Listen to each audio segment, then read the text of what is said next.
Olá, este é o Jornal do Empreendedor, terceira edição. Nos próximos 30 minutos, informação de qualidade para o empreendedor brasileiro. Eu sou a Raíssa Lamonte e você é sempre bem-vindo.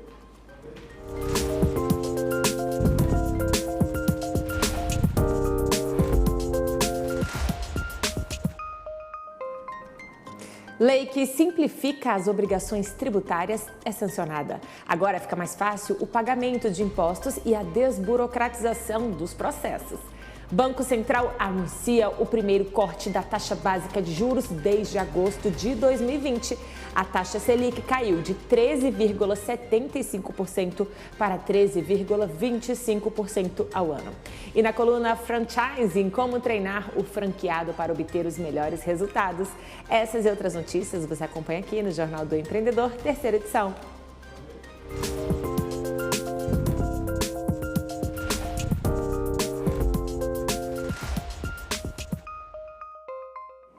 E olha, a gente abre o jornal com uma notícia muito boa para os empreendedores. A taxa básica de juros do país foi reduzida para 13,25% ao ano. Na noite desta quarta-feira, o Comitê de Política Monetária do Banco Central anunciou a primeira redução dos juros básicos no período de um ano. A taxa Selic estava mantida em 13,75% desde agosto de 2020. A queda de 0,5 ponto percentual foi próxima das expectativas do mercado financeiro. E olha, a lei que simplifica as obrigações tributárias foi publicada hoje no Diário Oficial da União. A norma, sancionada com vetos, vai facilitar o pagamento de impostos e desburocratizar os processos de comunicação das empresas com o fisco. Entre os itens vetados estava a criação da nota fiscal única eletrônica para todo o Brasil. Na justificativa, o governo disse que uma nota única poderia aumentar os custos para a sociedade e a administração pública por conta da necessidade de adotar novos sistemas. E a perspectiva do setor turístico para a segunda metade desse ano, olha, segue alta.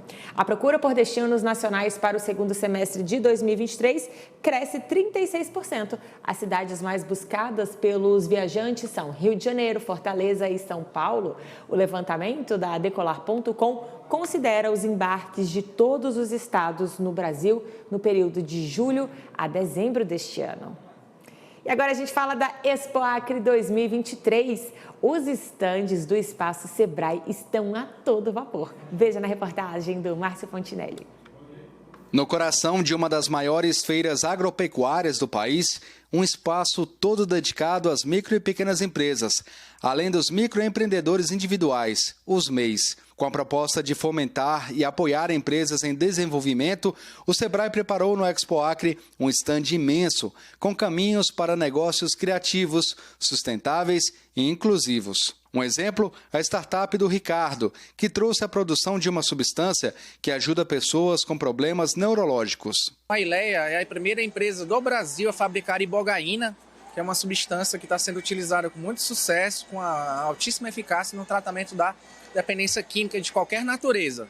Depressão resistente, que não responde a tratamentos convencionais, estresse pós-traumático e também doenças neurodegenerativas, como o caso do Parkinson. Dá só uma olhada no empreendimento do Igor. Mais do que música e estilo de vida, o rock se tornou um caminho para um bom faturamento. A loja de rock, ela é uma extensão do nosso trabalho como produção de evento, porque a gente é uma rock story, mas a gente é uma produtora de evento e também é uma banda. Então, são um nicho só que funcionam os três. Na verdade, a loja ela veio da consequência do trabalho da gente de produção de evento, né? A gente produzindo eventos, trabalhando, fazendo essa parte de produzir eventos, contratar banda, viajar para fazer workshop, viajar para fazer vários trabalhos fora. Aconteceu da gente conhecer vários trabalhos de rock story e quis trazer para o Acre. A bioeconomia também tem vez aqui nesse espaço. Com direito a óculos virtual, o Sebrae mostra como é toda a cadeia econômica e produtiva do agronegócio. Outro ponto interessante e valorizado no estande do Sebrae é o artesanato. Na parede, fotos e obras de produtores premiados. São esculturas, objetos feitos de látex e acessórios criados a partir do que a natureza oferece. No palco Economia Criativa, um lugar onde os empreendedores podem mostrar suas ideias, a partir de apresentações e até desfiles. Entre franquias, startups e pequenas empresas, mais de 50 negócios estão representados no Espaço Sebrae. Cada um recebeu apoio e conhecimento para alavancar no mercado e também aumentar o faturamento.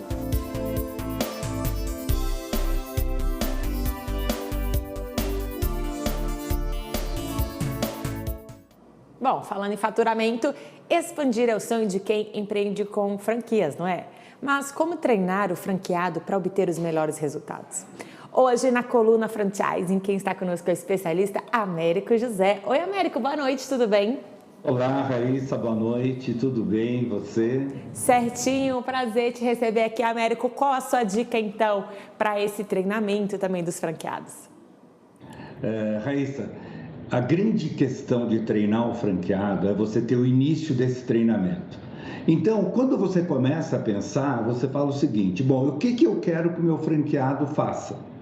Então, eu começo a desenhar o processo, né? O processo que ele tem que cumprir na franquia dele. Muitas vezes, o empreendedor ou o franqueador, ele acha que o franqueado, porque tem um determinado conhecimento ou uma formação universitária, que ele não precisa ser treinado. Mas é um engano isso.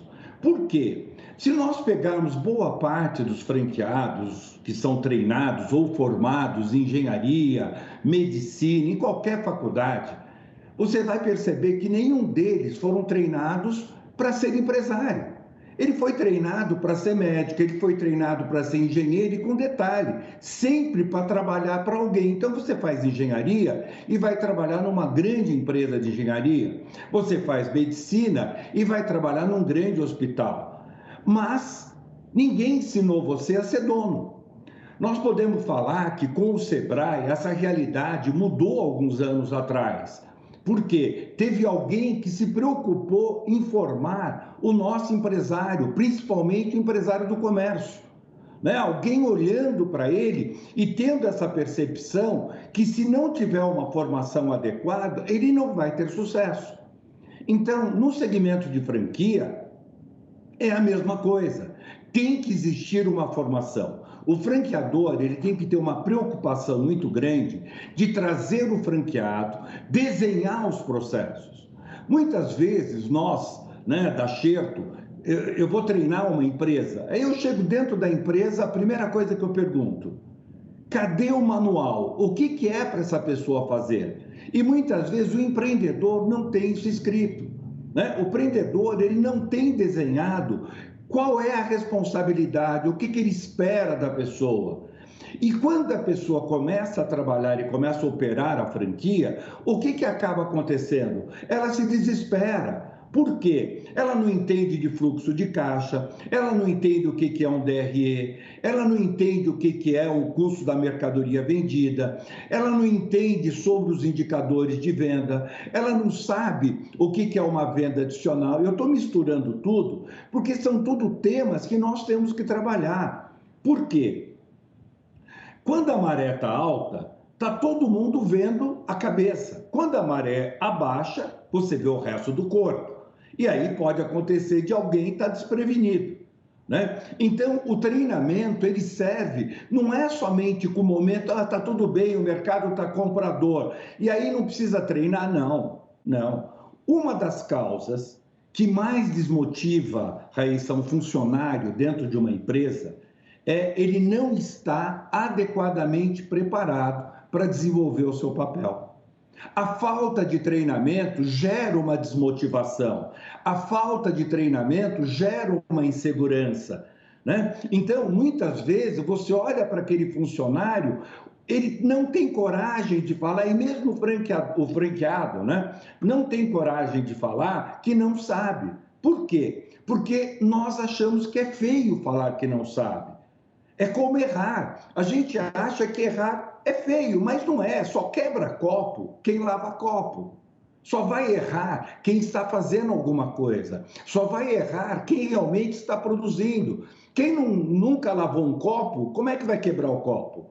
Então, quando nós pensamos no treinamento, quando nós pensamos puxa vida, o franqueador tem que treinar o franqueado, tem que treinar a equipe dele. A primeira coisa, processo. Como tem que ser feita a função? De que maneira que essa função vai acontecer? Ao mesmo tempo, quando você olha, vamos falar aqui do McDonald's, que é o maior exemplo que a gente teve aí no Brasil durante muitos e muitos anos, que fala de franquia. Qual é o grande diferencial dele? Ele ensinou alguém a fazer hambúrguer? Não. Ele criou um processo para poder fazer um hambúrguer de uma maneira que fosse rápida, tá certo? E que qualquer um poderia fazer. Ele criou o quê? O processo. Então, o empreendedor, o franqueador, ele tem que desenvolver o processo, ele tem que explicar, primeiro faz isso, segundo faz... E aí ele tem que seguir essa linha de pensamento. Se ele não tem processo desenhado, cada hora um que vai conversar vai ensinar a fazer de uma maneira. Você imagina que você fala assim, Américo, eu quero que você dê um curso de vendas. Eu vou dar um curso de vendas. Amanhã eu terminei de dar o meu curso, passou 6 meses, você resolveu reciclar o teu pessoal. Aí você traz uma outra pessoa, né, para fazer esse treinamento. Essa pessoa vai falar uma outra coisa. Então, aquilo que eu falei, olha, você vai atender o cliente sorrindo, o outro fala, não, você dá um abraço no cliente. Então, qual a metodologia que esse vendedor tem que seguir? Então, aquilo que você quer que o seu franqueado faça, você tem que treinar. Independente da função dele, da formação dele. Américo, mas ele é um advogado, tudo bem, mas ele nunca foi comerciante. Ele nunca contratou pessoas. Ele nunca treinou pessoas, ele nunca motivou pessoas. Então, se você não treina o seu franqueado, automaticamente ele vai ser um péssimo franqueado. Muitas vezes o franqueador fala assim, mas eu não sei como treinar. Sabe sim, em toda cidade do Brasil tem o Sebrae.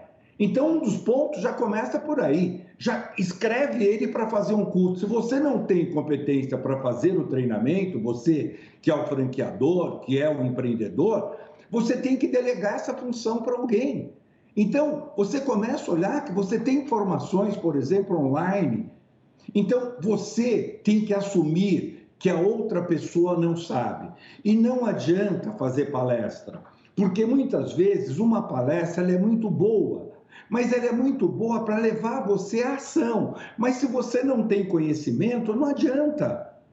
Não adianta, motivação sem ação não resolve. Por exemplo, imagina que você tem um mecânico e esse mecânico não sabe consertar freio.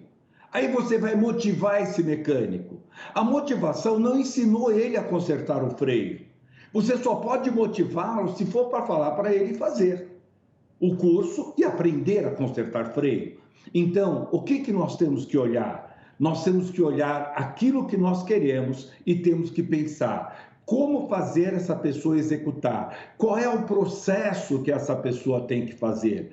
Olha, muitas vezes nós encontramos franqueados que conversam com a gente, falam, mas Américo, eu não tenho conhecimento financeiro, eles falam as coisas, eu falo assim, mas você não foi na empresa, você não conversou, mas eles falam de uma maneira que parece que é tudo fácil, mas quando eu chego aqui, óbvio, ele não sabe.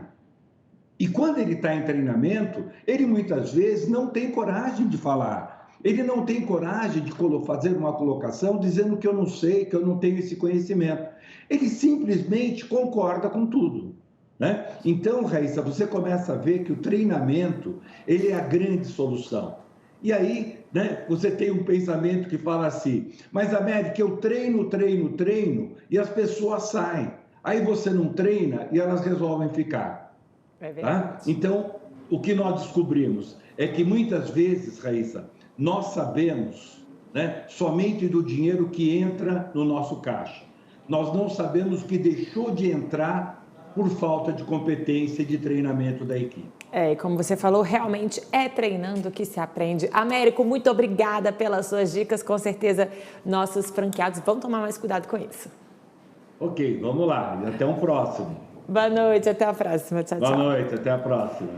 Bom, e agora a gente vai para o intervalo e no próximo bloco, tecnologia no ramo da alimentação. A Campus Party São Paulo esteve na competição de alimentos bioimpressos. A gente volta já.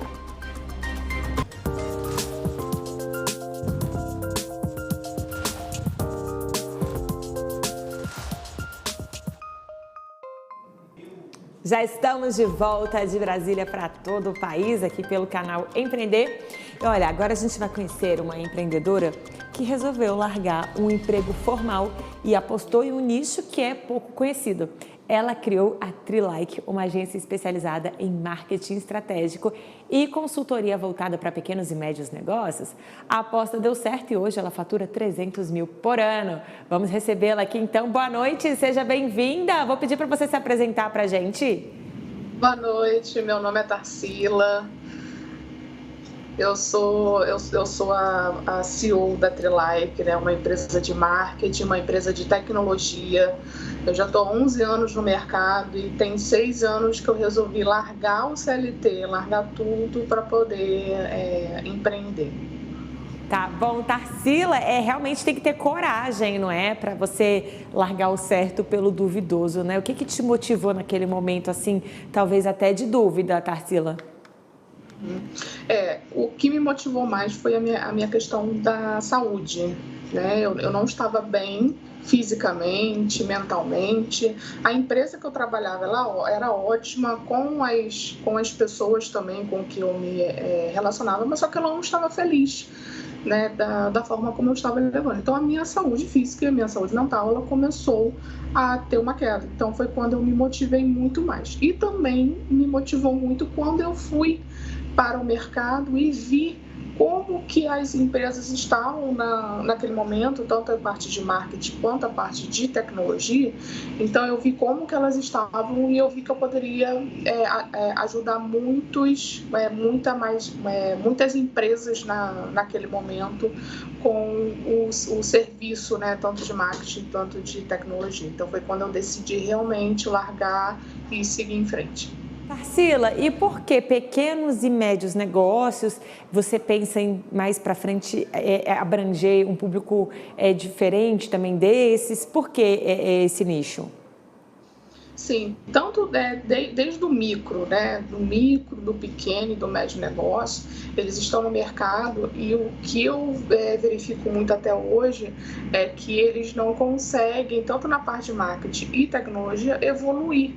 Então foi todo feito um estudo, né, durante 2 anos seguidos que eu realizei há uns 6 anos atrás e eu vi que o pequeno e médio naquela época era a forma de eu entrar, né, com eles, com essa empresa.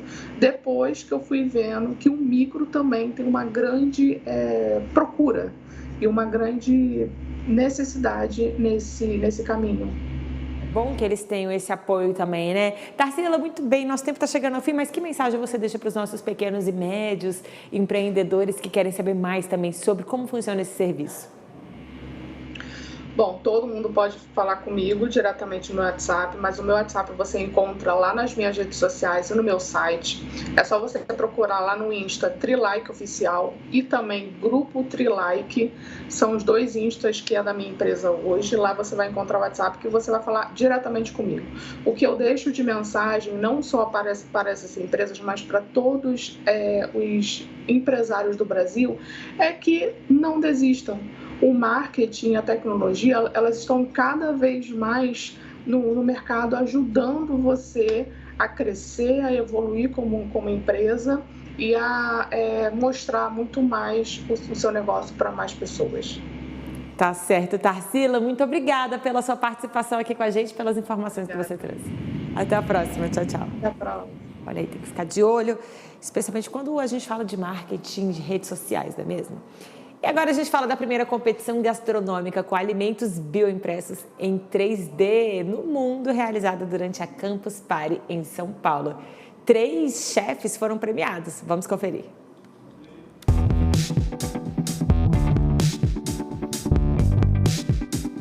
Já pensou em experimentar uma comida feita em uma impressora 3D? Isso mesmo. A tecnologia auxiliando na alimentação. Esse processo, que causa surpresa até para quem compete, foi atração na Campus Party em São Paulo. Os alimentos são montados pelo equipamento. Giovanna Coradini teve tanto interesse que resolveu se inscrever e deu certo. Eu nunca tinha tido experiência com a impressora 3D. Eu caí de paraquedas mesmo na Campus. Um dia antes de vir a competição do Printer Chef, uma amiga minha que participou lá em Goiânia me chamou, né, e falou que ia ter algo relacionado ao Masterchef. Eu falei, então vamos. Aí quando eu vi que era impressora 3D, eu entrei em desespero, né? Eu achei que a gente ia ter que mexer e tudo mais. Mas graças a Deus não, são só os profissionais da biotecnologia mesmo, mas a gente tem que saber lidar com o alimento, né? Pra saber questão assim dele deformar na panela ou de levar ele pronto certinho. Então eu gostei bastante, mas é um alimento bem delicado. Entre os competidores haviam 3 finalistas, representantes de Brasília, Goiânia e São Paulo. É uma comida que tem o gosto normal mesmo, como se fosse um alimento normal, só que ele já vem pré-modelado, vem mais bonitinho, tem umas texturas diferentes, mas não foge do convencional. Elane Welter é professora de informática de São Paulo. Caiu de paraquedas. Ela veio trazer alunos e resolveu se inscrever. O resultado chegou até a final da competição. Já a Priscila Mello veio de Brasília fazer networking. Ela tem uma startup e já passou pela experiência com impressora 3D. Eu acho bem inovador, entendeu? Hoje a tecnologia está nesses eventos. Você vê muita inovação, muita coisas disruptivas, muita coisa mesmo. E acho que a própria Campus me estimulou a fazer uma startup. Foi através de um trabalho de faculdade, de uma outra faculdade que eu fiz, que eu vi isso aí podia ser um negócio. E aí eu fui investir, a fase network aqui é muito bom. Você conhecer muitas, aprender muito, tem muitas... as palestras são maravilhosas e participar também dos workshop. Eu participei de vários, desde a primeira.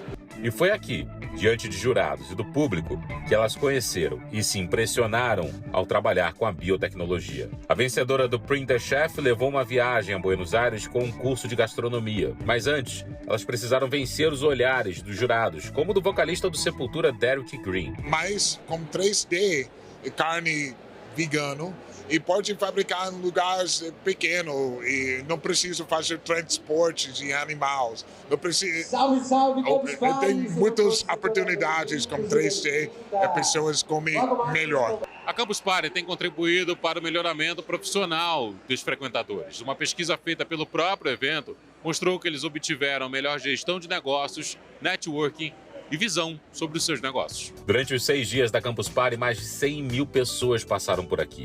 Empreendedores, empresários, estudantes e personagens. A próxima edição já tem data e atração. Será em Manaus, em outubro. O primeiro convidado anunciado foi Bruce Dickinson, vocalista do Iron Maiden e empresário do ramo da aviação. 11 a 15 de outubro, uma edição que a gente vai tratar muito de como empreender dentro da biodiversidade do ecossistema todo de Manaus e como usar tecnologia a favor disso.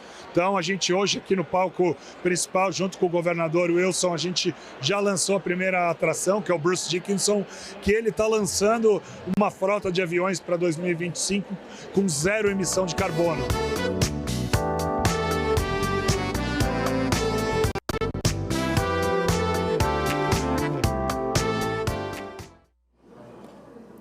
E olha, o Prêmio Sebrae Prefeitura Empreendedora foi lançado durante a abertura do Transformar Juntos aqui em Brasília. Vamos conferir na reportagem do André Lage. Desenvolver melhorias no ambiente de negócios para micro, pequenas empresas e empreendedores individuais. Esse é o objetivo da segunda edição do Transformar Juntos, promovido pelo Sebrae. Entre os temas abordados por autoridades, gestores públicos, agentes de desenvolvimento e lideranças de vários estados do país estão ainda a desburocratização e as compras públicas. Essa sinergia ela é fundamental para que os prefeitos, nas compras, para que todos os entes públicos possam inserir o seu povo local, para que nós possamos facilitar as regras. De acordo com o levantamento realizado pelo Sebrae, somente em 2023 foram aprovados mais de 17 bilhões em negócios com o setor público, o que representa 30% do total em compras governamentais. Os valores chegam a 70% dos acordos fechados em 2019. A ideia é não parar por aí. Iniciativas que promovem um ambiente de negócios mais favoráveis para os micro e pequenos empreendedores foram apresentadas durante a abertura do evento. O prefeito de Niterói, Axel Schmidt, foi um dos homenageados pelo Sebrae. Em Niterói, hoje, você para aquelas atividades de baixo impacto, você tira o seu alvará em poucas horas, você tem todas as informações e todas as agências da cidade que de alguma forma participam da tomada de decisão, estão todas no mesmo lugar, dando apoio, estimulando, orientando para que isso aconteça rapidamente. Nós temos uma plataforma que se chama Novos Negócios, que é uma forma de você fazer no seu celular, você reunir várias informações georreferenciadas e dados sobre consumidores, sobre legislação. Então você rapidamente prepara tudo isso no seu celular. Nós estamos à disposição do Sebrae, em retribuição ao reconhecimento, à premiação que nós recebemos, nós estamos à disposição para compartilhar isso com as outras cidades. E foi durante a abertura do evento que foi lançada a 12ª edição do Prêmio Sebrae Prefeitura Empreendedora. A iniciativa reconhece as boas práticas e a capacidade administrativa dos gestores públicos. O concurso está dividido em até 10 categorias: simplificação e fomento do empreendedor, sala do empreendedor, compras governamentais, empreendedorismo na escola, inclusão produtiva, turismo e identidade territorial, sustentabilidade e meio ambiente, empreendedorismo rural, cidade empreendedora e governamental. O prefeito do Recife, João Campos, parabenizou o Sebrae pela realização do evento. Para ele, essa é uma ótima oportunidade para os participantes trocarem experiências positivas. Eu tenho um lema que eu uso lá para a equipe, que a gente não tem que estar inventando a roda todo dia. A gente tem que buscar as boas práticas. Quem é que já trabalhou mais esse tema, que pode trocar experiência? O que é que a gente pode fazer para ensinar outros também? A gente já colocou várias soluções que a gente criou à disposição de outros municípios. Então, essa troca de conhecimento é muito importante, porque você faz um esforço coordenado. Em vez de estar todo mundo tentando inventar a mesma coisa do zero, a gente troca experiência e vê o que é que um tem de fortaleza que pode ajudar o outro numa oportunidade. Cerca de 2.500 pessoas devem passar pelo Centro Internacional de Convenções de Brasília durante os 3 dias de evento. A programação, que segue até sexta-feira, inclui também painéis de inovação, entre outros assuntos considerados prioritários no desenvolvimento nacional sustentável. É isso aí, tem que trocar conhecimento, né? E todo mundo é beneficiado no final. E essa edição do Jornal do Empreendedor fica por aqui. Muito obrigada pela sua companhia, pela sua audiência. Tenham todos uma ótima noite. Até amanhã. Tchau!